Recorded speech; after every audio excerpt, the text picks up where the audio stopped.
আসসালামু আলাইকুম। আজকে আমরা যে নবম ও দশম শ্রেণীর পরিমিতি অধ্যায়ে একটি ম্যাথ নিয়ে আলোচনা করব।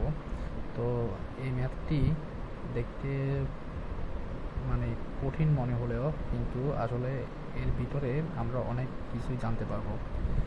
তো এই ম্যাথটির কতগুলো ইনফরমেশান আমরা দেখতে পাচ্ছি। একটা হলো এখানে এই ম্যাপটিতে আমরা দেখতে পাচ্ছি এখানে তিনটি ক্ষেত্র রয়েছে। একটা হলো এটা হলো সমকোণী ত্রিভুজ এবিসি, আর হলো ACDE, এটা হলো আয়তক্ষেত্র এবং এর অভ্যন্তরে অন্তর্লিখিত আছে একটি ও কেন্দ্র বিশিষ্ট বৃত্ত। তো এখানে আমরা আমাদের কাছে শুধু তিনটা ইনফরমেশান দেয়া আছে। তা হলো সমকোণী ত্রিভুজের এর লম্ব এবং ভূমি দেয়া আছে এবং এই আয়তক্ষেত্রের ক্ষেত্রফল দেয়া আছে। আমাদের বলছে যে গাঢ় চিহ্নিত অংশের ক্ষেত্রফল নির্ণয় করো, অর্থাৎ এই যে গাঢ় চিহ্নিত এই অংশের ক্ষেত্রফল আমাদের বের করতে হবে। তো এখন এই ম্যাথটি করতে হলে আমাদেরকে ধাপে ধাপে করতে হবে। তো আমরা প্রথমে এবিসি সমকোণী ত্রিভুজ দিয়ে শুরু করি। তো এখন আমাদেরকে যেটা বের করতে হবে তা হচ্ছে আমাদের লাগবে এখন এসি, অর্থাৎ অতিভুজের দৈর্ঘ্য আমরা এখন বের করব এই এবিসি সমকোণী ত্রিভুজ হতে। তো করি, তাহলে আমরা এখন লিখতে পারি এবিসি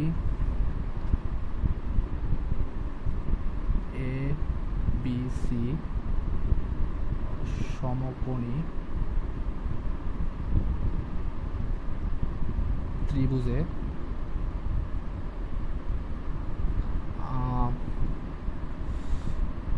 এসি স্কয়ার সমান এবি স্কয়ার যোগ বিসি স্কয়ার।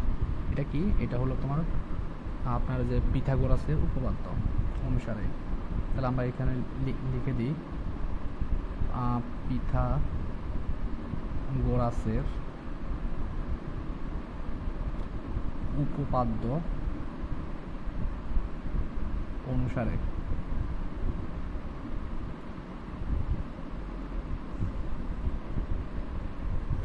তো এখান থেকে আমরা এসি এর মান বের করব।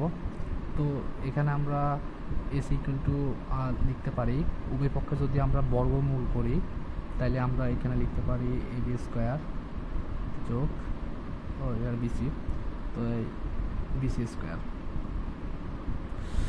তো এখন আমরা বের করব,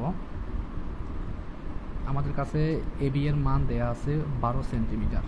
তো এবি এর জায়গায় 12 লিখব, তারপর স্কোয়ার যোগ এখানে বিসি এর মান দেয়া আছে 5 সেন্টিমিটার, তাহলে 5 স্কোয়ার।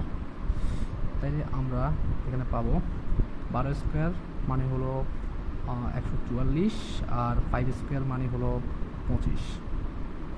তাহলে আমরা এখানে পাই 144 আর 25 যোগ করলে হয় 169। 169-এর বর্গমূল হয় 13। ওকে, তাহলে আমরা এখান থেকে আমরা এবিসি সমকোণী ত্রিভুজ হতে আমরা এসি অর্থাৎ অতিভুজের মান বের করছি, তার কত? 13। তাহলে আমরা এখানে লিখতে পারি সুতরাং এসি সমান 13 সেন্টিমিটার।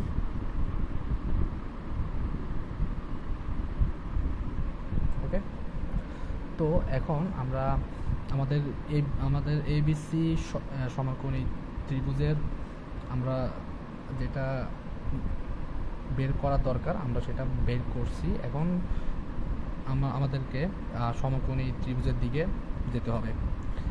আমরা দেখি যে সমকোণী ত্রিভুজে আমাদেরকে শুধু ক্ষেত্রফল এর মান দেয়া আছে। তো আমরা এই যেহেতু এই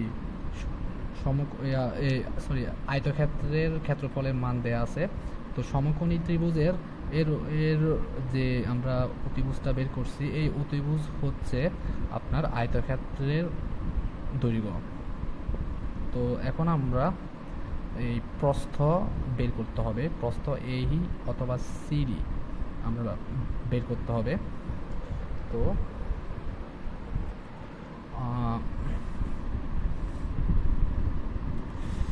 এখন আমরা লিখব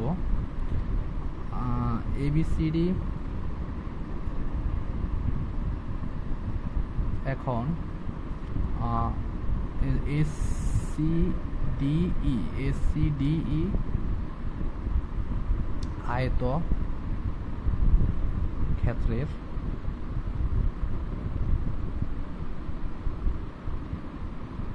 ক্ষেত্রে ACED আয়তক্ষেত্রের ক্ষেত্রে। তো আমরা পাই কি, আমরা এখানে লিখব AE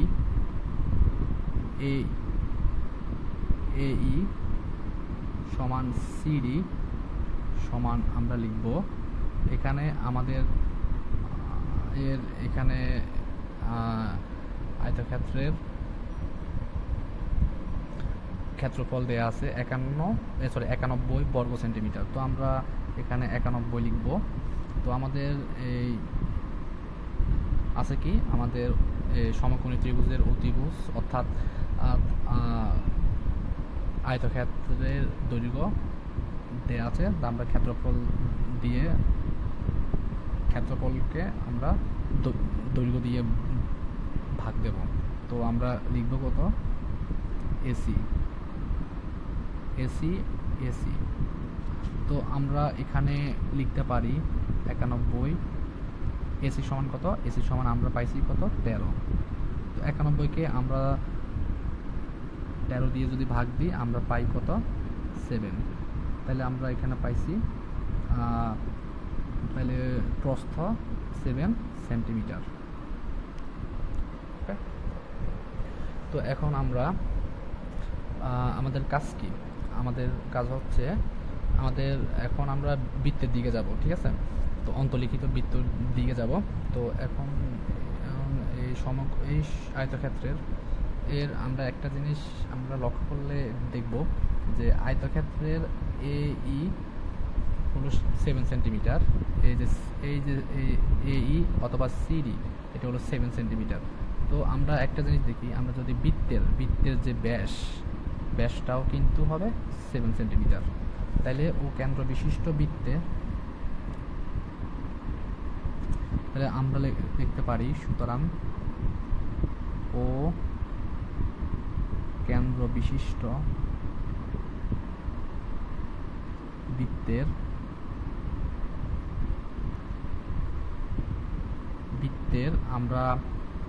আমরা কি বের করব, ব্যাসার্ধ।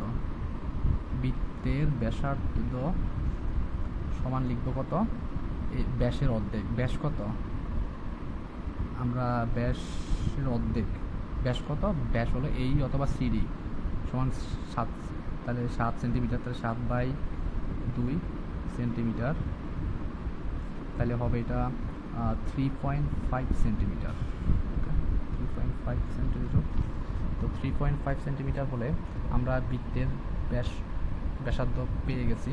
তাহলে আমরা এখন বৃত্তের ক্ষেত্রফল, সুতরাং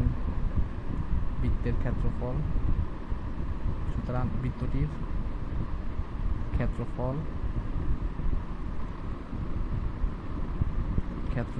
সমান আমরা কি, বৃত্তের ক্ষেত্রফল কি, পাই আর স্কোয়ার। তো পাই আর সমান কত, 3.5 স্কোয়ার। এটা হবে তোমার বর্গ সেন্টিমিটার। তাহলে আমরা এখানে পাই কি, এখানে পাই তোমার 3.5 স্কোয়ার। আমরা যদি দেখি 3.5 স্কোয়ার কত হয়, 3.5 স্কোয়ার হয় 12.25।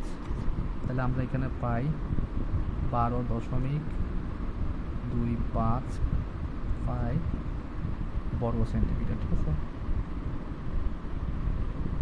অথবা আমরা পাই দিয়ে যদি এটাকে যদি আমরা গুণ দিই, কত দিয়ে, পাই দিয়ে না, পায়ের মান হলো 3.1416, যদি গুণ দিই তাহলে 38.48।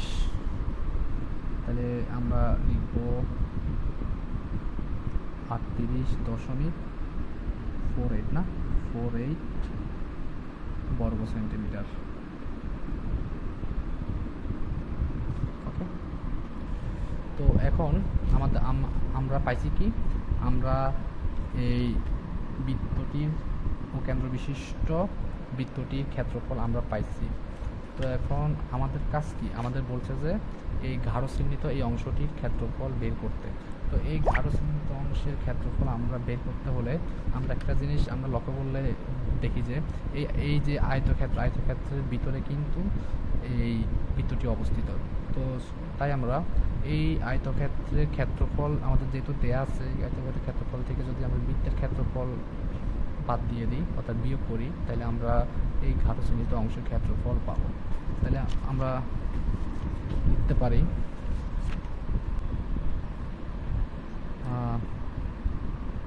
সুতরাং গাঢ় চিহ্নিত অংশের ক্ষেত্রফল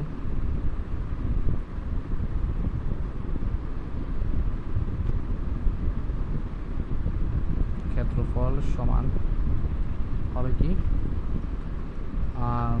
এখানে আমাদের যে আয়তক্ষেত্রের যে ক্ষেত্রফল দেওয়া আছে 91, সেটা লিখবো 91 বিয়োগ বৃত্তের ক্ষেত্র কত 38.48, ঠিক আছে। তো এখন আমরা লিখবো এত কি বর্গ সেন্টিমিটার।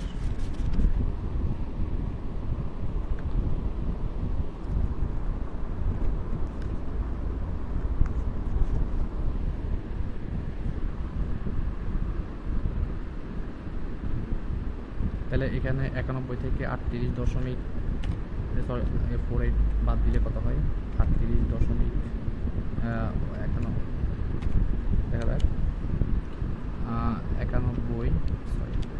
91 থেকে আমরা 38.48 বাদ দেব, তাহলে আমরা পাই কত 52.52। ওকে, তাহলে এটা হবে তো আপনার 52.52 বর্গ সেন্টিমিটার, এটাই আনসার।